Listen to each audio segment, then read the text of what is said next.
Hi hello அனைவருக்கும் வணக்கம். நான் உங்கள் ராமச்சந்திரன். இது உங்கள் ராம்சன் அகாடமி. நண்பர்களே, நம்ம பாருங்க, பிஜிடிஆர்பிக்கான சைக்காலஜி தாங்க நம்ம பார்த்துட்டு இருக்கோம். ஸோ 2 யூனிட் பார்த்து முடிச்சுட்டுங்க. ஒரு யூனிட் வந்து பார்த்தீங்கன்னா, சார் 2 யூனிட் முடிக்கல, ஒரு யூனிட் முடிச்சு கொடுத்துருக்கோம். அந்த ஒரு யூனிட்ல வந்து பார்த்தீங்கன்னா பல யூனிட்டுக்கான கண்டென்ட் உங்களுக்கு கொடுத்துட்ருப்பேன். ஃபர்ஸ்ட் ஒரு யூனிட்ல கொஸ்டின் ஆன்சரா, அடுத்து வந்து பார்த்தீங்கன்னா 2வது யூனிட்ல நம்ம இந்தியன் பிளாசபஸ் பார்த்துருப்போம், வெஸ்டர்ன் பிளாசபஸ் பார்த்துருப்போம். அதில் இன்னும் கொஞ்சம் டாபிக்ஸ் இருக்குங்க. ஓகேங்களா? ஸோ அதுக்கான மெட்டீரியல்ஸ் தேடி வந்து கொஞ்சம் டைம் ஆகுது. அதனால் நான் என்ன பண்ணிட்டேன், 5வது யூனிட்டை வந்து இப்போ நான் ஸ்டார்ட் பண்ணிட்டேன். ஓகேங்களா? ஸோ எதெல்லாம் முதல்ல நம்மளுக்கு ஈஸியாக கிடைக்குதோ அதெல்லாம் உங்களுக்கு முதல்ல கவர் பண்ணி கொடுத்துடலாம். ஏன்னா டைம் வேஸ்ட் பண்ணாமல் உங்களுக்கு கவர் பண்ணி கொடுத்துடலாம். மீதியை வந்து நான் கொஞ்சமாக ரெடி பண்ணி உங்களுக்கு எக்ஸாம் முடியறதுக்குள்ளே நான் பண்ணிடுவேன். அந்த யூனிட்டை நான் உங்களுக்கு கவர் பண்ணி கொடுத்துருவேன். ஓகேங்களா? இன்னைக்கு நம்ம பார்க்க போகிறது பார்த்தீங்கன்னா 5வது யூனிட் லேர்னிங், கற்றல் தான் நம்ம வந்து பார்க்க போகிறோங்க. சரிங்க, நான் உங்களுக்கு வந்து சிலபஸ் வைக்க மறந்துட்டேன். ஸோ நம்மளுக்கு பொறுத்தவரையிலும் 5வது யூனிட்டை பொறுத்தவரையிலும் ஃபர்ஸ்ட் வந்து பார்த்தீங்கன்னா லேர்னிங் தான் வந்து இருக்குங்க. ஓகேங்களா? So learning process, learning characteristics எப்படி இருக்குது, லேர்னிங்கோட வந்து என்னென்ன கான்ட்ரிபியூட்டிங் வந்து லேர்னுக்கு வந்து பயன்படுது அப்படின்னு பார்த்தோம். அதில் முக்கியமாக அடுத்த டாபிக் வந்து பார்த்தீங்கன்னா மெமரி, ரிமெம்பரிங் அண்ட் ஃபர்கட்டிங். இது வந்து பார்த்தீங்கன்னா ரொம்ப ரொம்ப முக்கியமானதுங்க. ஓகேங்களா? ஸோ இதுதான் நம்ம வந்து என்ன பண்ணி ஆகணும், இன்னைக்கு நம்ம பார்க்க போகிறோம். ஓகேங்களா? ஸோ எது வரலும் அந்த மறதி வரலும் நம்ம வந்து பார்க்க போகிறோம். ஸோ வாங்க வீடியோக்குள்ளே பார்க்கலாம்.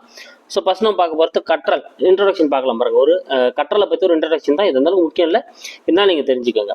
ஒருவன் நடத்தையில் ஏற்படக்கூடிய மாற்றமே கற்றல் ஆகும். ஸோ கற்றல்னா என்னன்னா, அவங்ககிட்ட ஏற்கனவே இருந்த நடத்தையில் என்ன பண்ணாங்க, சேஞ்சஸ் வரணும். அப்படி நடத்தையில் ஏற்படக்கூடிய அந்த மாற்றம் தான் என்னன்னு சொல்லுவாங்க, கற்றல் அப்படின்னு சொல்லுவாங்க. அடிப்படை கற்றலுக்கு கற்றலுக்கு அடிப்படையானது தூண்டல், துலங்கல், தொடர்பு. ஓகேங்களா? ஸோ கற்றலுக்கு அடிப்படையாக இருக்கக்கூடியது எதுன்னு பார்த்தீங்கன்னா இந்த ஒரு தூண்டல் துலங்களுக்கான அந்த ஒரு தொடர்பு தான். ஓகேங்களா? ஒரு விஷயத்த சொல்லி அவங்ககிட்ட வந்து துலங்களை வர வைக்கிறதா வந்து ஒரு கற்றலுக்கு அடிப்படையாக வந்து இருக்கும். சிக்கலான கற்றலுக்கு அடிப்படையாக அமைவது, கரெக்டாக தான் டைப் பண்ணியிருக்கேன். அடிப்படை கற்றலுக்கு அடிப்படையாக அமைக்கிறது வந்து பார்த்தீங்கன்னா தூண்டல் துலங்கள். சிக்கலான கற்றலுக்கு அடிப்படையாக இருக்கிறது, ரொம்ப வந்து காம்ப்ளிகேட்டடான விஷயத்த கற்றுக்க போகிறோம் அப்படின்னா அதுக்கு ரொம்ப எது அடிப்படையாக இருக்கும், அவங்களோட அறிவுத்திறனையும் புலன்காட்சியும் புரிந்து கொள்ளும் திறன். இது வந்து ரொம்ப முக்கியங்க. ஸோ ஒரு அடிப்படையான விஷயத்த வந்து நம்ம கற்றுக்குறோம். இப்போ எக்ஸாம்பிள் ஒரு சிம்பிளான லெட்டர்ஸ் ஏபிசிடி கற்றுக்குறோம், காங்கச்சம் கற்றுக்குறோம் அப்படின்னா அதுக்கு வந்து பார்த்தீங்கன்னா தூண்டல் துலங்களே வந்து பார்த்தீங்கன்னா போதுமானதாக இருக்கும். ஆனால் ரொம்ப டிஃபிகல்ட்டான விஷயங்களை வந்து நம்ம வந்து கற்றுக்குறோம், ஒரு மேக்ஸ் கற்றுக்குறோம், அந்த விஷயங்களை கற்றுக்குறோம் அப்படின்றப்போ அதுக்கு வந்து அவங்களோட அறிவுத்திறன், புலன்காட்சி, புரிந்து கொள்ளும் திறன், இது வந்து பார்த்தீங்கன்னா ரொம்ப அடிப்படையான விஷயங்களை வந்து காணப்படுதுங்க. ஓகேங்களா? இது ரொம்ப முக்கியமான பாயிண்ட்டுங்க. குழந்தை கற்றலுக்கான முதல் பள்ளியை எது இருக்குன்னா குடும்பம் தான் இருக்குங்க. குழந்தை கற்றலுக்கு முதல் பள்ளியா இருக்கக்கூடிய விஷயம் எதுனா தங்களுடைய குடும்பம் தான். ஓகேங்களா? அதுல இருந்தா குழந்தைகள் வந்து நிறைய விஷயங்கள் வந்து கத்துக்கிறாங்க. ஓகேங்களா? சரி, நான் இப்போ அப்பப்போ நான் உங்களுக்கு ரிவிஷன் பண்ணிடுறேன். ஏன்னா நம்ம இது 5 பேஜ் இருக்கு, நான் மொத்தமாக ரிவிஷன் பண்ணால் டைம் ஆகும். அப்பப்போ நான் ரிவிஷன் கொடுத்துறேன், பார்த்துக்கோங்க. ஸோ ஒரு நடத்தையில் ஏற்படக்கூடிய மாற்றம் தான் நம்ம சொல்கிறோம், கற்றல்னு சொல்கிறோம். ஸோ அடிப்படை கற்றலுக்கு வந்து தூண்டல் துலங்களே போதுமானது. ஆனால் வந்து ஒரு சிக்கலான கற்றல் நீங்கள் கற்றுக்கிறீங்க அப்படின்னா அதில் அறிவுத்திறன், புலன்காட்சி, புரிந்து கொள்ளும் திறன், இதெல்லாமே அடிப்படையாக கருதப்படுங்க. ஒரு குழந்தை வந்து கற்றலுக்கு முதல் பள்ளியாக இருக்கக்கூடியது வந்து பார்த்தீங்கன்னா அதனுடைய குடும்பம் தான். சரி, கற்றலின் பண்புகள். ஸோ இதெல்லாம் அப்படி தெரிஞ்சு வச்சுக்கோங்க. ஏன்னா கேரக்டரிஸ்டிக்ஸ் ஆஃப் லேர்னிங் சொல்லி நம்மளுக்கு கொடுத்துருக்காங்க சிலபஸில். கற்றல் தொடர்ச்சியானது அனைத்து உயிரிடமும் காணப்படுகிறது. ஆமாங்க, நீங்கள் வந்து கற்றல் வந்து பார்த்தீங்கன்னா குழந்தை வந்து தாயோட வயிற்றில் இருக்கும் போதே, கருவறையில் இருக்கும் போதே என்ன பண்ணுதான், கற்க ஆரம்பிக்குதுங்க. ஓகேங்களா? அதனால்தான் கருவறையில் இருக்கிறப்போ அந்த தாய் வந்து அவங்க கேட்கக்கூடிய பாடல், கேட்கக்கூடிய விஷயங்கள், கேட்கக்கூடிய எல்லாமே வந்து குழந்தையோட வளர்ச்சியில் வந்து ரிஃப்ளெக்ட் ஆகும் அப்படின்னு சொல்லுவாங்க. அப்போ குழந்தை வந்து தாயோட கருவறையில இருந்து அது இறக்கும் வரையில் என்ன பண்ணுதான், கற்கக்கூடியதாக தான் இருக்கும். ஏதோ ஒரு விஷயத்த என்ன பண்ணிக்கிட்டே இருக்கும், கற்றுக்கிட்டே இருக்கும். இது வந்து எல்லா உயிரில் இடத்துல இருக்குங்க. உயிரில் எல்லா உயிரில் இடத்துல வந்து கற்றுக்கிட்டு இருக்கும். அடுத்து கற்றலால் நடத்தை முன்னேறுகிறது. ஆமாங்க. ஸோ ஏற்கனவே இருந்த நடத்தைக்கும் அவர் வந்து எஜுகேட்டடா ஆனதுக்கு அப்புறம் ஏதோ ஒரு விஷயத்த, எஜுகேட்டட்னா ஐ மீன் படிக்கிறது மட்டும் இல்லாம அனுபவங்களால சில பேர் கத்துப்பாங்க. ஓகேங்களா? ஸோ படிப்பு மட்டும் இல்லைங்க, வாழ்க்கையில அனுபவங்கள் மூலமா கத்துக்கத்தால என்ன பண்ணுவாங்கன்னா அதுக்கப்புறம் அவங்க கிட்ட வந்து நடத்தைகள் வந்து முன்னேற்றம் காணப்படும். கற்றல் நோக்கத்துடன் செயல்படக்கூடியது. ஆமாங்க, ஏதோ ஒரு எய்ம், ஏதோ ஒரு நோக்கத்துக்காக தான் வந்து கற்றல் வந்து செயல்படும். இப்போ எக்ஸாம்பிள் வந்து நம்ம என்ன பண்ணிட்டு இருக்கோம், ஸோ பிஜிடிஆர்பி நம்ம வந்து அரசு வேலை வாங்கணும் அப்படின்ற நோக்கத்துக்காக தான் அந்த கற்றலை வந்து நம்ம இது பண்றோம். இதே ஒரு பிசினஸ் பண்றாரு, ஒரு கடையில வேலை செய்யறாரு அப்படின்னா அவர் அது சார்ந்த விஷயங்கள் நோக்கத்துக்காக என்ன பண்ணுவார், அந்த இடத்த கற்றலை வந்து பார்த்துப்பாரு. கற்றல் பன்முகம் கொண்டது. ஆமாங்க. ஸோ கற்றல் வந்து பார்த்தீங்கன்னா ஒரே ஒரு விஷயமா இருக்காது, பன்முக ஆற்றல் கொண்டதா வந்து அது வந்து காணப்படும். ஏன்னா நிறைய விஷயங்கள் நம்ம வந்து கற்றுப்போம். ஸோ டிராயிங் பண்றதுக்கு கற்றுப்போம், பாட்டு பாடுறதுக்கு கற்றுப்போம். ஸோ இது மாதிரி பல்வேறு விஷயங்களை வந்து கொண்டதா வந்து கற்றல் வந்து இருக்கக்கூடியதா இருக்கும். கற்றல் என்பது அனுபவங்களின் விளைவு ஆகும். ஆமாங்க, அவங்க வாழ்க்கையில எந்த அளவுக்கு எந்த எக்ஸ்பீரியன்ஸ் எடுத்திருக்காங்க அப்படின்றதோட அந்த லாஸ்டா கிடைக்கிற அவுட்புட் தான் நம்ம என்ன சொல்றோம், கற்றல் அப்படின்னு நம்ம சொல்றோம். கற்றல் சுய அனுபவங்களின் விளைவானது. ரெண்டுமே ஒரே பாயிண்ட் தான், கொஞ்சம் வித்தியாசமா கொடுத்துக்கலாம். சுய அனுபவங்களின் விளைவை தான் வந்து பார்த்தீங்கன்னா கற்றல். ஓகேங்களா, இது கற்றலோட பண்புகள். தொடர்ச்சியா இருக்கும், அனைத்து உயிரினத்துல இருக்கும். கற்றலால் வந்து பார்த்தீங்கன்னா ஒரு உயிரினத்துல வந்து நடத்தை வந்து மாற்றம் ஏற்படுகிறது. கற்றல் வந்து பார்த்தீங்கன்னா ஒரு குறிப்பிட்ட நோக்கத்துடன் செயல்படக்கூடியது. இது வந்து பன்முகம் கொண்டது. ஓகேங்களா, அடுத்து இது அனுபவங்களோட சுய நினைவால வந்து சுய அனுபவங்களால் விளையக்கூடியது. அடுத்து கற்றல் சார்ந்த கூற்றுகள், இது ரொம்ப முக்கியங்க. ஓகேங்களா, ஸோ இது ரொம்ப ரொம்ப முக்கியமானது. 3 கூற்றுகள் பார்க்கலாம் பாருங்க. பயிற்சியில் விளையக்கூடிய நிரந்தர நடத்தை மாற்றமே கற்றல். இதை யார் சொல்லியிருப்பார்? தாண்டைக் சொல்லியிருப்பார். இது ரொம்ப முக்கியங்க. இந்த 3 பேருமே நல்லா ஞாபகம் வச்சுக்கோங்க. ஓகேங்களா, ஸோ ஒரு பயிற்சியில விளையக்கூடிய ஒரு நிரந்தர நடத்தை மாற்றமே தான் என்னதுங்க? கற்றல் அப்படின்னு சொல்லுவோம். ஏன்னா இவங்களோட சோதனைகளை நம்ம பின்னால பார்க்க போறோம். இப்போ இன்ட்ரோடக்ஷன் மட்டும் பார்த்துக்கிறோம். பயிற்சியில் விளையக்கூடிய ஒரு நிரந்தர நடத்தை மாற்றம் தான் வந்து கற்றல். ஓகேங்களா, ஸோ பயிற்சி எடுத்து அவங்களோட வாழ்நாள் முழுவதும் அந்த நடத்தையில் ஏற்படக்கூடிய மாற்றம் தான் என்னன்னு சொல்றாரு? தாண்டைக்கு வந்து கற்றல் அப்படின்னு சொல்றாரு. துடிப்புடன் கற்றல் என்ற கருத்தை அறிமுகப்படுத்தியவர் வந்து ரேவன்ஸ். ஓகேங்களா, ஸோ துடிப்புடன் கற்றல், ஸோ ரொம்ப ஆர்வமா ரொம்ப ஒரு எனர்ஜெட்டிக்காக வந்து கற்கக்கூடிய அந்த வேர்டை வந்து இன்ட்ரோடியூஸ் பண்ணவர் யாருன்னா ரேவன்ஸ் அப்படின்றவர் தான் வந்து இன்ட்ரோடியூஸ் பண்ணியிருப்பாரு. அடுத்து கற்றலுக்கு ஒரு உந்துதல் அவசியம். யார் சொல்லியிருக்காரு பாருங்க? மெக்கானல் அப்படின்றவர் சொல்லியிருக்காருங்க. ஸோ ஒரு விஷயத்தை ஒருத்தர் கத்துக்கணும் அப்படின்னா அதுக்கு வந்து கண்டிப்பா ஒரு உந்துதல் இருக்கணும், ஒரு ஊக்கம் இருக்கணும்னு சொல்லிட்டு யார் சொல்லியிருக்காரு? மெக்கானல் வந்து சொல்லியிருக்காரு. அப்ப கற்றல் சார்ந்த கூற்றுகள் பார்க்குறப்போ வந்து பார்த்தீங்கன்னா பயிற்சியில் விளையக்கூடிய ஒரு நிரந்தர நடத்தை மாற்றமாக தான் கற்றல் இருக்குன்னு சொன்னவர் தாண்டைக். துடிப்புடன் என்ற கற்றல் அப்படின்ற கருத்தை அறிமுகப்படுத்தியவர் வந்து ரேவன்ஸ். கற்றலுக்கு ஒரு உந்துதல் அவசியம் சொன்னவர் வந்து பார்த்தீங்கன்னா மெக்கானல். அடுத்து பார்க்கலாம் பாருங்க, கற்றலை மேம்படுத்தும் வழிகள். ஸோ எப்படிலாம் வந்து கற்றலை வந்து மேம்படுத்தலாம். ஓகேங்களா, ஸோ இதெல்லாம் இன்ட்ரோடக்ஷன் தான். நீங்கள் அப்படியே ரொம்ப இதாக பிரச்சனை சப்போஸ் சில நேரங்களில் கொஸ்டின் கேட்கலாம். கற்றலை மேம்படுத்தும் வழிகளில் பொருந்தாத இதுன்னு கூட கேட்டனாலே அதுக்காக தான். ஸோ குழு வேலைப்பாடு மற்றும் கலந்துரையாடல். ஆமாங்க, ஸோ ஒரு குழுவாக உட்கார வச்சு குழு வேலைப்பாடுகள் நிறைய கொடுக்குறப்போ நிறைய விஷயங்களை வந்து என்ன பண்ணுவாங்க? குழந்தைகள் வந்து கற்றுப்பாங்க. அடுத்து செயல் வழி கற்றல் ரொம்ப முக்கியங்க. ஸோ செயல் வழி செய்து காட்டி அவங்கள அனுபவமாக கருத்து வச்சுக்கிறது வந்து ரொம்ப முக்கியமானது. அடுத்து சுற்றுச்சூழலை மேம்படுத்துது. ஸோ சுற்றுச்சூழல்னா அவங்க உட்காந்துக்கிற அந்த சூழல், சில இடங்களில் ஃபேன் இல்லாமல் இருப்பாங்க, கரண்ட் இல்லாமல் இருப்பாங்க, போதுமான வெளிச்சம் இல்லாமல் இருப்பாங்க, உட்கார வசதி இல்லாமல் இருப்பாங்க. ஸோ இந்த மாதிரி விஷயங்களை வந்து என்ன பண்ணணும்? அவங்களுக்கு வந்து ஏற்பாடு பண்ணி கொடுக்கணும். அடுத்து மாணவர்களின் ஆர்வத்தை அதிகரித்தல். ஸோ அப்போ நம்ம எந்த டாபிக் பார்க்க போறோம், எந்த விஷயத்தை கற்றுக்க போறோமோ அதுக்கான ஆர்வத்தை முதல்ல என்ன பண்ணணும்? மாணவர்கள்கிட்ட வந்து உருவாக்கணும். பல்வேறு கற்பித்தல் உபகரணங்களை பயன்படுத்துதல். ஆமாங்க, ஸோ ஒரு டீச்சர் என்ன பண்ணணும்? பல்வேறு கற்பித்தல் உபகரணங்கள் வந்து பயன்படுத்தி டீச்சிங் எய்ட்ஸ் நிறைய யூஸ் பண்ணி என்ன பண்ணணும்? மாணவர்கிட்ட வந்து பார்த்தீங்கன்னா அந்த விஷயத்தை சேர்க்கணும். அடுத்து ஊக்கப்படுத்துதல் ரொம்ப முக்கியங்க. ஸோ நம்ம எந்த அளவுக்கு என்கரேஜ் பண்றோமோ அந்த அளவுக்கு ஊக்கப்படுத்துறோமோ அந்த அளவுக்கு என்ன பண்ணணும்? கற்றலோட விளைவு வந்து அதிகமாக இருக்கும். அடுத்து சிறு தேர்வுகள் நடத்துதல். ஸோ அப்பப்போ என்ன பண்ணணும்? சின்ன சின்ன ஒரு ஓரல் டெஸ்ட்டாவோ இல்லை சின்ன சின்ன டெஸ்ட்டுகள் நடத்தி அவங்ககிட்ட கற்றலுக்கான சோதனைகள் நடத்தி கற்றல் வந்து நம்ம என்ன பண்ணலாம்? இன்க்ரீஸ் பண்ணலாம். இது வந்து கற்றலை மேம்படுத்துறதுக்கான வழிகள். என்ன பண்ணலாங்க? குழு வேலை மற்றும் கலந்துரையாடல் பண்ண செய்யலாம். செயல் வழி கற்றல் செய்யலாம். சுற்றுச்சூழல் அவங்களுக்கான அந்த அட்மாஸ்பியர் வந்து சேஞ்ச் பண்ணி கொடுக்கலாம். மாணவரோட ஆர்வத்தை வந்து அதிகரிக்கிறாப்புல பண்ணலாம். கற்றல் கற்பித்தல் உபகரணங்களை வந்து பயன்படுத்தலாம். ஊக்கப்படுத்துதல் மற்றும் சிறு தேர்வுகளை வந்து நடத்துதல். இதெல்லாம் வந்து கற்றலை வந்து மேம்படுத்தக்கூடிய ஒரு வழிமுறைகளாக இருக்கும். ஓகேங்களா, இது வந்து கற்றலுக்கான இன்ட்ரோடக்ஷன். நம்மளுக்கு சிலபஸ்ல இருக்கிறத நம்ம சொல்லிட்டுங்க. அடுத்து நம்மளுக்கு சிலபஸ்ல இருக்கக்கூடிய டாபிக் என்னன்னு பார்த்தீங்கன்னா மெமரி அப்படின்ற டாபிக் வந்து உங்களுக்கு இருப்பாங்க. ரொம்ப ரொம்ப இம்பார்ட்டன்ட். இதெல்லாம் நம்ம பார்த்தது எல்லாமே ஒரு இன்ட்ரோடக்ஷன் தான். அதில் முக்கியமான இல்லாண்டதை நம்ம சொல்லிட்டோம். ஓகேங்களா, இப்போ நம்ம பார்க்க போகிறது நினைவு. ஓகேங்களா, ஸோ கற்றல் தான் நம்ம வந்து பார்த்தோம். ஸோ கற்றல் பண்புகள் பார்த்தோம். அதுக்கப்புறம் கற்றல் சார்ந்த கூற்றுகள் என்னென்னன்றத 3 கூற்றுகள் பார்த்தோம். அப்புறம் கற்றலை மேம்படுத்தக்கூடிய வழிகள் என்னன்னு பார்த்துருக்கோங்க. இப்போ நம்ம பார்க்க போகிறது மெமரி, அதாவது நினைவு. ஸோ நினைவு, சிறப்பான கற்றல் அமைய நினைவு அவசியம். ஆமாங்க, ஸோ ஒருத்தருக்கு வந்து சிறப்பான கற்றல் இருக்கு அப்படின்னா அவரோட மெமரி வந்து ரொம்ப ரொம்ப முக்கியம். அவர் எந்த அளவுக்கு வந்து மெமரி பண்ணி வைக்கிறாரோ அந்த அளவுக்கு வந்து பார்த்தா அவருக்கு கற்றல் வந்து ஈஸியாகவும் இருக்கும், கற்றல் வந்து அதிகமாகவும் இருக்கும். ஓகேங்களா, இப்போ ஒருத்தர் வந்து ஒரு விஷயத்த 3 days படிப்பாரு, ஒருத்தர் ஒரே நாளில் படிப்பார், ஒருத்தர் 1 மணி நேரத்தில் படிப்பார். அந்த மாதிரி விஷயங்கள் வந்து இருக்குங்க. ஓகேங்களா, ஸோ அவங்களோட மெமரியை பொறுத்து தான் என்ன பண்ணும்? அந்த கற்றல் வந்து அப்போ அதிகரிக்கத்தோ குறையத்தோ இருக்கும். நினைவு என்பது திறமை நினைவு பயிற்சியின் மூலம் வளர்க்கலாம். ஸோ நினைவு எப்படி வளர்க்கலாம் அப்படின்னா திறமை நினைவு பயிற்சி அப்படின்ற பயிற்சி மூலமா நம்மளால என்ன பண்ண முடியுங்க? வளர்க்க முடியும். ஆனாலும் நினைவு பயிற்சி தசை பயிற்சி போன்றதல்ல. ஓகேங்களா, ஸோ நீங்க வந்து இப்போ ஜிம்முக்கு போயிட்டு எக்ஸசைஸ் பண்ணி ஒரு தசையை வந்து நீங்க வலுவடைய செய்யற போல என்ன பண்ண முடியாது? நினைவு பயிற்சி வந்து உங்களால வந்து இது பண்ண முடியாது. அது என்ன பண்ண முடியும்? சில குறிப்பிட்ட பயிற்சிகள் மூலமா தான் வந்து பண்ண முடியும் அப்படின்றது வந்து மார்கன் மற்றும் கில் அப்படின்றவங்க வந்து சொல்லியிருக்காங்க. அடுத்து நம்ம பார்க்க போகிறது நினைவின் வகைகள். ஸோ நினைவோட வகைகள், டைப்ஸ் ஆஃப் நினைவுகள். என்ன வந்து நினைவுகள் வந்து மெமரிஸ் வந்து இருக்கு அப்படின்னு பார்க்கலாம் பாருங்க. ஃபர்ஸ்ட் புலனறிவு நினை, உடனடி நினைவு, அதாவது டக்குன்னு முடிஞ்சு போறது. 1 முதல் அல்லது 3 நொடிகள் வரை நீடிக்கும். ஸோ பாருங்க, 1 நொடிக்குள்ளதான் டக்குன்னு வந்து முடிஞ்சிடும். இப்போ எடுத்துக்காட்டு ஏதோ ஒரு சினிமா காட்சி, ஓகேங்களா, டக்குன்னு மூவ் ஆகினே போயிடும். அடுத்து ஒலிகள், ஏதோ ஒரு சவுண்ட் திடீர்னு ஒரு குருவி கத்துறான் சவுண்ட், அதுக்கப்புறம் டக்குன்னு காணாம போயிடும். அதுக்கப்புறம் வந்து பார்த்தீங்கன்னா சப்தம், ஓகேங்களா, இதெல்லாம் வந்து பார்த்தீங்கன்னா நம்மளால வந்து என்ன பண்ண முடியாதுங்க, உடனே நம்மளால வந்து கண்டினியூ பார்க்க முடியாது. ஸோ ஸ்மெல், ஏதோ ஒரு ஸ்மெல் வந்து டக்குன்னு இப்படி கிராஸ் பண்றப்போ வரும், டக்குன்னு ஒரு 1 hour 3 நொடிகளில் வந்து பார்த்தீங்கன்னா காணாம போயிடும். இது வந்து பார்த்தீங்கன்னா ஒரு உடனடி நினைவு அப்படின்னு சொல்றாங்க. ஸோ ரொம்ப வேகமா நம்மளுக்கு வந்து நினைவில் வரக்கூடியது. எப்படி சொல்றோம் அப்படின்னா, இப்போ நம்ம கலந்து போறப்போ வந்து பார்த்தீங்கன்னா ஒரு மல்லிகை பூ ஸ்மெல் வருதுன்னு வச்சுக்கலாம். அது எப்படி மல்லிகை பூ ஸ்மெல் நம்ம கொண்டு வரோம் அப்படின்னா, ஆல்ரெடி மல்லிகை பூ நம்ம வந்து ஸ்மெல் பண்ணி நம்ம ஸ்டோர் பண்ணி வச்சிருக்கோம், இதான் மல்லிகை பூ ஸ்மெல் பூ அப்படின்னு. அப்படி கிராஸ் பண்ற அந்த 1 or 2 நொடியில என்ன பண்ணுதுங்க, நம்மளுக்கு வந்து 1 or 2 செகண்ட்ஸ்ல நம்மளுக்கு என்ன பண்ணிருதுங்க, இது மல்லிகைப்பூ அப்படின்ற நினைவு வந்து வருது.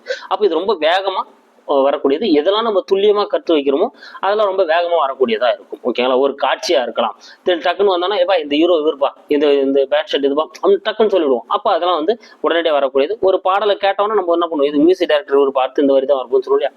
அப்ப இதெல்லாம் வந்து வேகமா வரக்கூடியது, உடனடி நினைவுல வரக்கூடியது. அடுத்து குறுகிய கால நினைவு. ஓகேங்களா, ஸோ ஷார்ட் டைம் மெமரி அப்படின்னு சொல்லுவாங்க. எஸ்டிஎம்னா என்னதுங்க, ஷார்ட் டேர்ம் மெமரி அப்படின்னு சொல்லுவாங்க, குறுகிய கால நினைவு.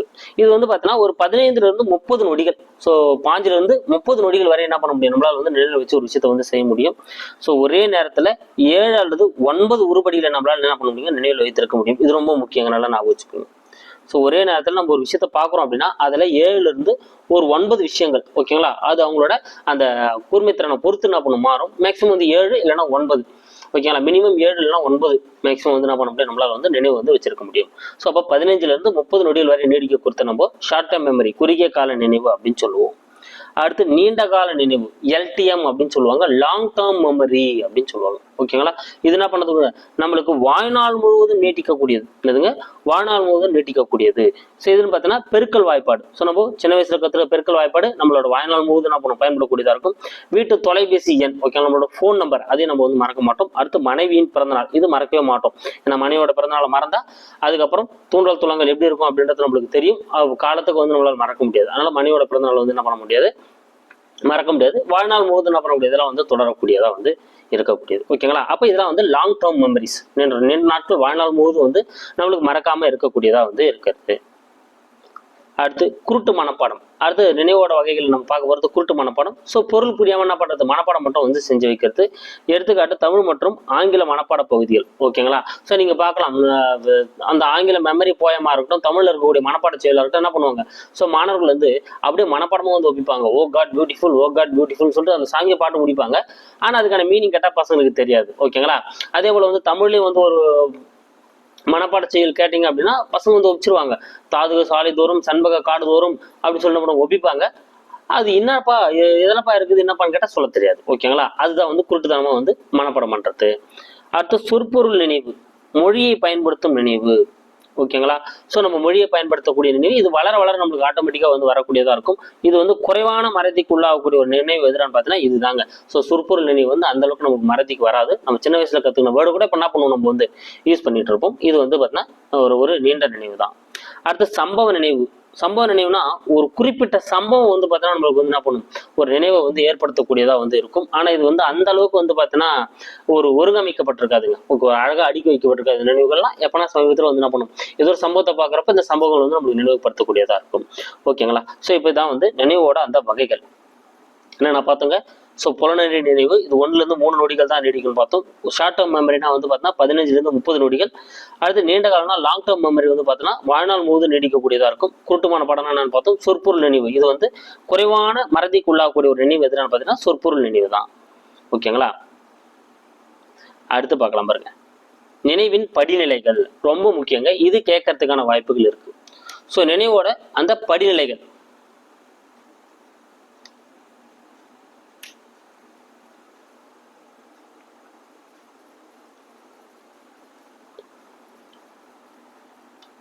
உட்வர்த்து கூறும் நினைவின் 4 படிநிலைகள். உட்வர்த்து என்ன பண்றாருன்னு பாத்தீங்கன்னா 4 படிநிலைகளை வந்து உட்வர்த்து வந்து சொல்றாருங்க. ஓகேங்களா, கற்றல், மனத்திருத்தல், மீண்டும் கொணர்தல், மீட்டுணர்தல். ஓகேங்களா, ஸோ முதல்ல என்ன சொல்றாரு, லேர்னிங் வந்து பார்த்தீங்கன்னா ஃபர்ஸ்ட், அதுக்கப்புறம் ரிட்டன்ஷன் அதாவது மனதில் வைத்தல், லேர்ன் பண்ணதை மனத்துல வைக்கிறது. அதுக்கப்புறம் வந்து பார்த்தீங்கன்னா ரீகால், மீண்டும் அதை என்ன பண்றது, வெளியே கொண்டு வரது. அப்புறம் மீட் உணர்தல். ஓகேங்களா, ரீகக்னிஷன் அப்படின்னு என்ன பண்றாரு சொல்றாரு. மீட் உணர்ந்து என்ன பண்ணும், அது வந்து அடையாளம் காண்பிக்கிறது. ஓகேங்களா, அப்போ லேர்னிங், மனத்திருத்தல், மீண்டும் கொணர்தல், மீட் உணர்தல். ஓகேங்களா, ஸோ இது நாலுமே யார் சொல்றாரு அப்படின்னா உட்வர்த் அப்படின்றவர் தான் சொல்றாரு. ரொம்ப முக்கியம். ஸோ நினைவின் படிநிலைகளாக 4 கூற்றுகளை சொல்பவர் யாருன்னு கேட்கலாம், உட்வர்த். அப்படின்னா உட்வர்த்து கூறுமான படிநிலைகளில் பொருந்தாததுன்னு கேட்கலாம். ஓகேங்களா, கற்றல், மனத்திருத்தல், மீண்டும் கொணர்தல், மீட் உணர்தல், இது நாலுமே வந்து அவர் வந்து சொல்றாருங்க. சரியான விடையை தேர்ந்தெடுத்து எழுதுதல் மீட்டெழுதல் வகையை சேர்ந்ததாகும். இது ரொம்ப முக்கியம். ஏன்னா சரியான விடையை தேர்ந்தெடுத்து எழுதுதல் தான் நம்ம எக்ஸாம்ல வந்து ஃபாலோ பண்றோம். ஓகேங்களா, அப்ப அந்த சூஸ் த பெஸ்ட் ஆன்சர் நம்ம ஃபாலோ பண்றீங்களா, அது எந்த வகையை சேர்ந்தது அப்படின்னா இந்த மீட்டறிதல், மீட்டு உணர்தல் வகையை வந்து சேர்ந்தது தாங்க. ஏன்னா நம்ம ஏற்கனவே கற்றறிஞ்சதை மனத்துல வச்சுட்டோம், அதை மீண்டும் கொண்டு வந்து என்ன பண்றோம், மீட்டு உணர்ந்து அந்த எக்ஸாம் வந்து அட்டன் பண்றோம். அப்ப அது வந்து அந்த வகையை வந்து சேர்ந்தது தான். மாணவர்கள் மனப்பாடம் செய்வதற்கு, மீட்டு கொணர்வதற்கும், பயிற்சி பெறுவதற்கும் கற்றல் முடிந்த 1 மணி நேரமே சரியான கால இடைவெளி ஆகும். ஆமாங்க.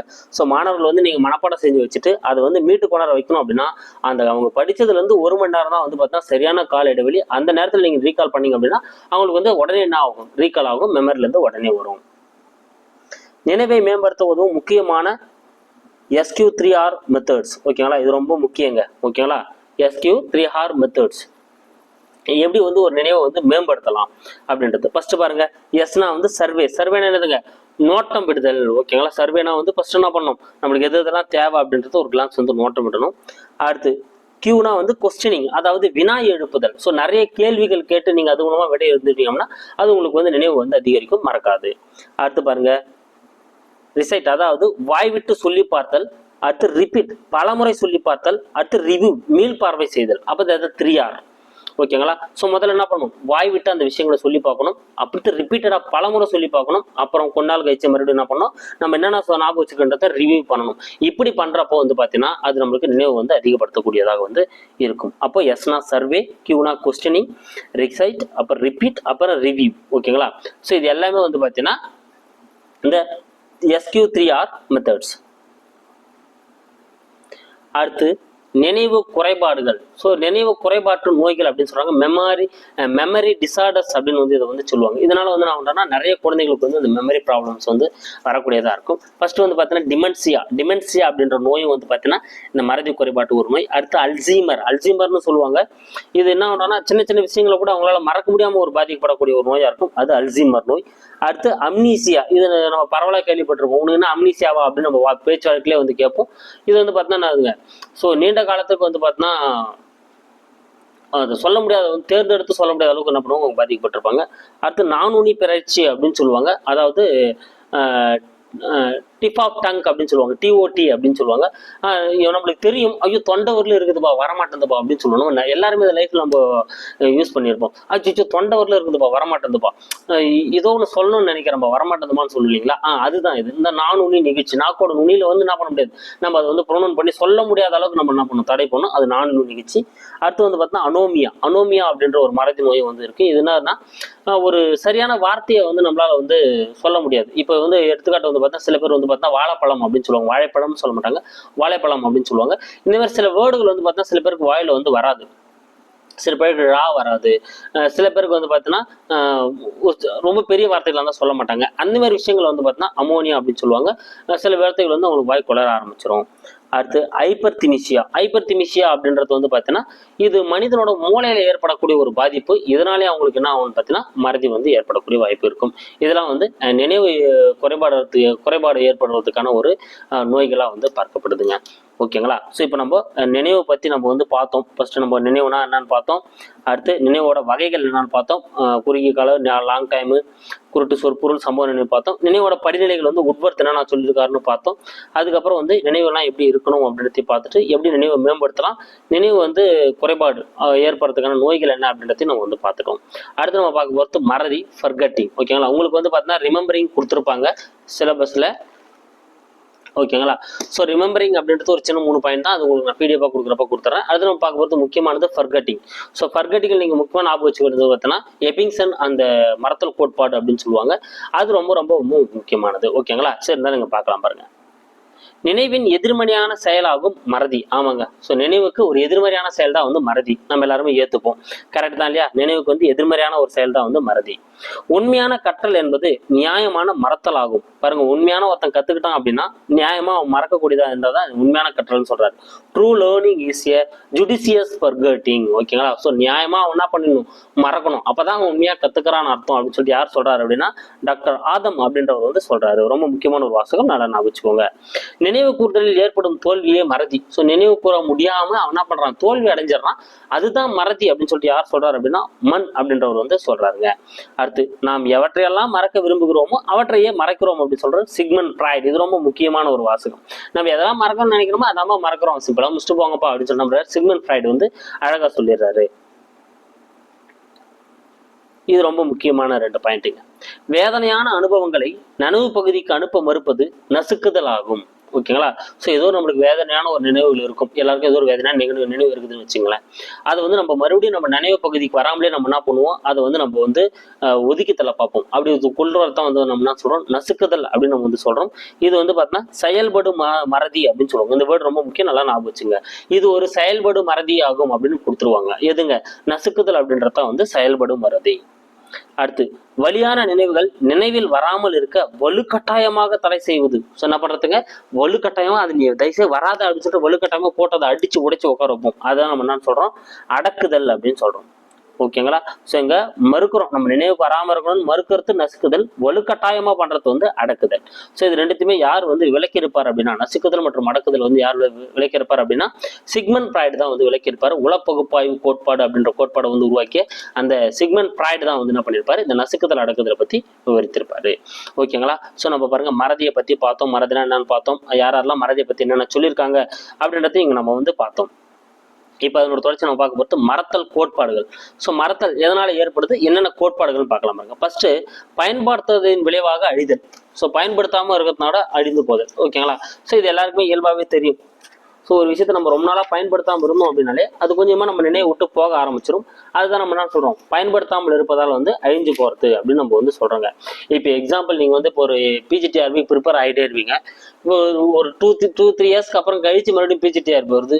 அப்போ தான் மறுபடியும் நம்ம சைக்காலஜி புக்கு மறுபடியும் மேஜர் புக்கை படிக்க ஸ்டார்ட் பண்ணுவோம். அப்போ வந்து பார்த்தீங்கன்னா நம்ம ஜீரோலேருந்து ஸ்டார்ட் பண்ணுவோம். எல்லாமே நம்மளுக்கு என்ன ஆகிட்டு இருக்கும், மறந்துட்டு இருக்கும். என்ன காரணம், பயன்படுத்தாதன் விளைவாக வந்து ஏற்படக்கூடிய மறதி. அடுத்து, குறுக்கீடின் காரணமாக அழிதல். அது 2ஆ பிரிக்கிறாங்க, முன்னோக்கு தடை பின்னோக்க தடை அப்படின்னு சொல்லிட்டு. ஸோ முன்னோக்க தடை அப்படின்னா அப்ரோ ஆக்டிவ் இன்ஹிபிஷன் அப்படின்னு சொல்லுவாங்க. இது வந்து யார் வந்து சொல்றாங்க அப்படின்னா ஆசுபல் மற்றும் அண்டர்வுட் தான் வந்து சொல்றாங்க. ஓகேங்களா? ஆசுபல் மற்றும் அண்டர்வுட். என்னன்னா, நாம் ஏற்கனவே கற்றிருந்த பாடம் தற்போது கற்றுக்கொள்ளக்கூடிய பாடத்தை வந்து என்ன பண்ணும், தடை பண்ணும். அப்படி தடை பண்றதா வந்து முன்னோக்க தடை. அப்போ முன்ன படிச்ச பாடம் தடை பண்ணா அது முன்னோக்க தடை. இது யார் சொல்றாங்க, ஆசுபல்லும் அண்டர்வுட்டும் வந்து சொல்றாங்க. ஓகேங்களா? இதே பின்னோக்க தடை யார் சொல்றாங்க அப்படின்னா முல்லர் மற்றும் பில்சக்கர். முல்லரும் பில்சக்கரும் பின்னோக்க தடையை பத்தி சொல்றாங்க. ரெட்ரோ ஆக்டிவ் இன்ஹிபிஷன் அப்படின்னு வந்து இது வந்து சொல்லுவாங்க. இந்த பின்னோக்க தடைன்னா என்னன்னா, நம்ம இப்ப கத்துக்கிற பாடம், ஓகேங்களா? ஸோ இப்போ கத்துக்கிற பாடம் ஏற்கனவே கட்டுற பாடத்தை நினைவு கூறத்துக்கு தவறா இருந்தால் அது பின்னோக்க தடை. அப்போ பாருங்க, இது நீங்க எங்க ஞாபகம் வச்சுக்கணும் அப்படின்னா, முன்னோக்க தடைனா முன்ன கட்டுற பாடம் இப்ப கற்கிற பாடத்தை தடை பண்ணும். பின்னோக்க தடைனா இப்ப கற்கிற பாடம் நம்ம முன்ன கத்துன்னு இந்த பாடத்தை தடைப்படுத்தும். அப்படின்றத நம்ம என்ன சொல்றோம், முன்னோக்க தடை பின்னோக்க தடை அப்படின்னு சொல்றோம். பின்னோக்க தடையை பொறுத்தவரை நம்ம பேசுறப்ப தமிழ்ல நிறைய இங்கிலீஷ் வேர்ட்ஸ் வந்து யூஸ் பண்ணுவோம். என்ன காரணம் அப்படின்னா, அந்த தாய்மொழியான தமிழ் வேர்ட்ஸ் வந்து சில நேரங்கள் நம்மளுக்கு நினைவு வராது. அதனால நம்ம என்ன பண்ணுவோம், டக்குன்னு இங்கிலீஷ் வேர்ட்ஸ் அந்த இடத்த போட்டு பேசிடுவோம். இதுதான் வந்து பின்னோக்க தடை. அடுத்து, படிம மாற்ற கோட்பாடு. இது கூட சூப்பருங்க. படிம மாற்ற கோட்பாடு அப்படின்னா ட்ராஸ் சேஞ்ச் தேரி அப்படின்னு வந்து சொல்லுவாங்க. இப்போ எக்ஸாம்பிள், ஒருத்தர்கிட்ட ஒரு குழுவை உட்கார வச்சிருவாங்க. ஒரு பூனை படத்தை கொஞ்ச நேரம் காட்டிட்டு இப்போ நீங்க வரைங்க அப்படின்னு சொல்லிட்டு சொல்றப்போ அவர் வந்து பார்த்தா வரையக்கூடிய படம் வந்து ஒரு முழுமையான பூனை படமா வந்து என்ன இருக்காதுங்க, கண்டிப்பா வந்து இது இருக்காது. ஓகேங்களா? ஸோ சில பேர் என்ன பண்ணுவாங்க, குதிரை வரைவாங்க. சில பேர் வந்து பார்த்தீங்கன்னா ஏதோ ஒன்று வரைவாங்க, ஆந்தையா வரைவாங்க. ஸோ ஏதோ ஒரு டிஃப்ரெண்டாக வந்து வரைவாங்க. அப்போ இது என்ன பண்ணுறாங்கன்னா, அந்த புலன் காட்சி வந்து பார்த்தீங்கன்னா அந்த அளவுக்கு வந்து ஒரு இதுவாக வந்து இருக்காது. இதுதான் வந்து ரொம்ப முக்கியமானது. அடுத்து, வெளிக்கொண்டதில் ஏற்படும் தடங்கள். இது நீங்க ரொம்ப ஞாபகம் வச்சுக்கணும். இந்த படிம மாற்ற கோட்பாடு எதோட தொடர்புடையதுன்னா வதந்தி, ரூமர்ஸுடன் தொடர்புடையதுங்க. ஏன்னா வதந்தினா அப்படிதான் பரவும். ஸோ உங்க பூனையை பார்த்துட்டு அவங்க எப்படி வேற ஒன்று வரைகிறாங்களோ அதே போல சம்மந்தம் இல்லாமல் எதனா என்ன பண்ணுவாங்க, வதந்தியில் வந்து பரப்பி விடுவாங்க. அடுத்து, வெளிக்கொணர்தலில் ஏற்படும் தடங்கள். எதுங்க, வெளிக்கொணர்தல ஏற்படக்கூடிய தடங்கள். ஸோ சில நேரங்கள் என்ன ஆகும் பார்த்தீங்கன்னா ரெட்ரைவல் ஃபெயிலியர் தியரி அப்படின்னு சொல்லுவாங்க. இதை வந்து நல்லா மனப்பாடம் பண்ணியிருப்பாங்க. ஆனால் அவங்களுக்கு வெளிக்கொணர்றப்போ வந்து பார்த்தீங்கன்னா தடங்கள் ஏற்படும். இதை நம்ம ஏற்கனவே பார்த்தோம், நானுனி நிகழ்ச்சி அல்லது நானுனி பெயர்ச்சி அப்படின்னு சொல்லுவாங்க. ஸோ அவங்க நல்லா படிப்பாங்க, நல்லா பேசுவாங்க. சில பேர் ஸ்டேஜில் ஏறணும்னா அவங்களுக்கு ஸ்டேஜ் ஃபேரில் வந்து பார்த்தா நான் வர முடியாமல் போயிடும். அப்போ அதை வெளியே வந்து அவுட்புட் அவங்களால வராது. அது ஒரு பிரச்சனையாக சொல்கிறாங்க. அடுத்து ஊக்கத்தின் அடிப்படையில் ஏற்படும் மறதி, மோட்டிவேட்டட் ஃபர்கெட்டிங் அப்படின்னு சொல்கிறாங்க. இது வந்து பார்த்தீங்கன்னா உளப்பகுப்பாய்வு கோட்பாடான தந்தையான சிக்மண்ட் ஃப்ராய்டு தான் வந்து பார்த்தீங்கன்னா இதை பற்றி தெளிவாக சொல்கிறாருங்க. ஓகேங்களா? ஸோ நம்ம வந்து எதை மறக்க நினைக்கிறோமோ அது நம்ம மறந்துடுறோம். எதெல்லாம் நம்ம நினைவில் வச்சிருக்கணும்னு நினைக்கிறோமோ அதை நம்ம நினைவில் வச்சிருக்கோம். இப்போ நம்ம எக்ஸாம்பிள், நம்மளுக்கு பிடிச்ச ஒரு ஆக்டர் வந்து பார்த்தோம்னா ஒரு படத்தில் ஒரு சீன் நல்லா பண்ணியிருப்பாரு, அதை நம்ம நினைவில் வச்சிருப்போம். ஓகேங்களா? இதே ஒரு ஆக்டர், நம்மளுக்கு பிடிச்ச ஒரு ஆக்டர் வந்து ஒருத்தர் வந்து திட்டுவாங்க, ஐயோ இதெல்லாம் நம்ம ஞாபகமே வச்சுக்கூடாதான்னு நினைப்போம். ஓகேங்களா? அதுமாரி நம்ம என்ன பண்ணுவோம், அதை நம்ம மறந்துடுவோம். ஸோ அப்போ இதுதான் வந்து பார்த்தோன்னா எதை நம்ம ஊக்கப்படுத்துகிறோமோ அதுதான் நம்மளுக்கு வந்து நினைவில் இருக்கும். நம்ம வந்து ஊக்கப்படுத்தாத தலைமை மறந்து போயிடும் அப்படின்னு சொல்லிட்டு சிக்மண்ட் ஃப்ராய்டு சொல்கிறாரு. அடுத்து நிலைத்தல் கோட்பாடு. ஓகேங்களா? ஸோ கன்சாலிடேட் தேரி அப்படின்னு சொல்லுவாங்க. கன்சாலிடேட் தேரி அப்படின்னு சொல்லுவாங்க. ஸோ நிலைத்தல் கோட்பாடு அப்படின்னா வந்து பார்த்தீங்கன்னா இப்போ வந்து இது வந்து ஒரு மரத்தலுக்கான நவீன கோட்பாடு. இது ரொம்ப முக்கியமான வேடுங்க. இது வந்து மரத்தலுக்கான நவீன கோட்பாடு அப்படின்னு வந்து சொல்றாங்க. ஸோ என்ன அப்படின்னா நிறைய விஷயங்கள் வந்து இவங்க என்ன பண்ணுவாங்க, போட்டு உள்ள வச்சிருப்பாங்க மனசுல. அது ஒரு குறிப்பிட்ட கால அவகாசத்துக்கு அப்புறம் தான் வந்து பார்த்தீங்கன்னா நிரந்தரமாக போய் பதிய ஆரம்பிக்கும். அது வரும் அப்படியே நம்ம டெம்பரரி மெமரி. எப்படி நம்ம ஒரு சிஸ்டமில் வந்து பார்த்தீங்கன்னா நம்ம ரேம் யூஸ் பண்ணுறோம், ஓகேங்களா? அது வந்து ஒரு டெம்பரரியாக மெமரி ஸ்டோர் பண்ணி வைக்குதோ அது போல ஒரு டெம்பரரியாக தான் இருக்கும். ஆனால் அப்படி போய் 2 நாளுக்கு அப்புறம் அது மென்படிமங்களாக வந்து ஸ்டோர் ஆயிடுச்சு அப்படின்னா அதுக்கப்புறம் வந்து பார்த்தீங்கன்னா நம்மளுக்கு அது திருப்பி வந்து கொண்டு வரக்கூடியதாக இருக்கும். அப்படி நம்ம ஸ்டோர் ஆனதான் வந்து அந்த நிலைத்தல் கோட்பாடு அப்படின்னு வந்து நம்மளுக்கு சொல்லுவாங்க. அடுத்து பார்க்கலாம் பாருங்க, மறத்தல் பற்றிய எப்பிங்காஸின் சோதனை. இதுதாங்க ரொம்ப முக்கியம். ஸோ எப்பிங்காஸ் அப்படின்றவர் என்ன பண்ணியிருப்பாருன்னா மறத்தல் பற்றிய ஒரு சோதனையை வந்து பண்ணியிருப்பாரு. அவரோட சோதனை அடிப்படையில் வந்து பார்த்தீங்கன்னா காலம் அதிகரித்த மறத்தல் விகிதம் குறையும்னு சொல்லியிருப்பாரு. ஓகேங்களா? ஸோ இந்த பாயிண்ட் உங்களுக்கு குழப்பறாமல் இருக்கும். நான் லாஸ்ட்டாக கிளியர் பண்ணிடுறேன் பாருங்க.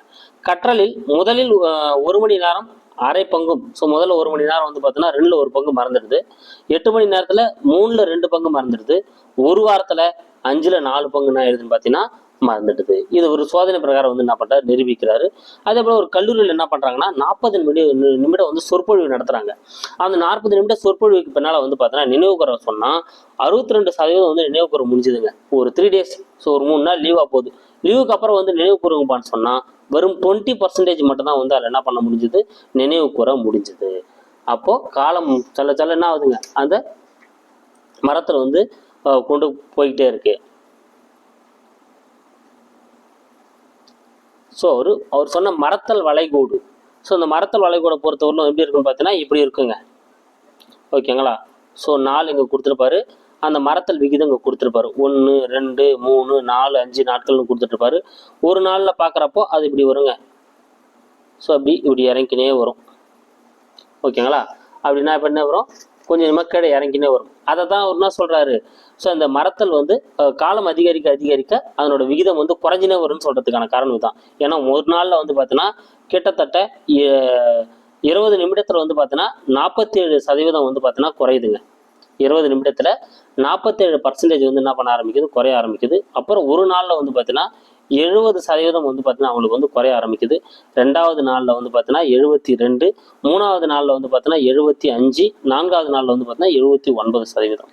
அப்போது இருக்க வந்து பார்த்தீங்கன்னா பர்சன்டேஜ் அதிகமாகிடுது. ஆனால் ஃபர்ஸ்ட் நாள்லேயே வந்து பார்த்தீங்கன்னா 70% மறந்துடுச்சு. அதுக்கப்புறம் 72, அதுக்கப்புறம் 2%, 75, அதுக்கப்புறம் 3%. இந்தமாரி என்ன ஆகுதுன்னு பார்த்தீங்கன்னா அந்த மரத்தோட விகிதம் என்ன போது குறைஞ்சினே வருது. இதைத்தான் அவர் சொல்லியிருக்காரு. ஓகேங்களா? ஸோ அப்போது காலம் அதிகரிக்க அந்த மரத்தல் விகிதம் என்ன வரும், குறைஞ்சிக்கினே வரும். ஓகேங்களா? ஸோ 70லேருந்து 72, அப்புறம் 2% தான். ஸோ இந்த விகிதத்தை தான் அவர் வந்து சொல்லியிருக்காரு.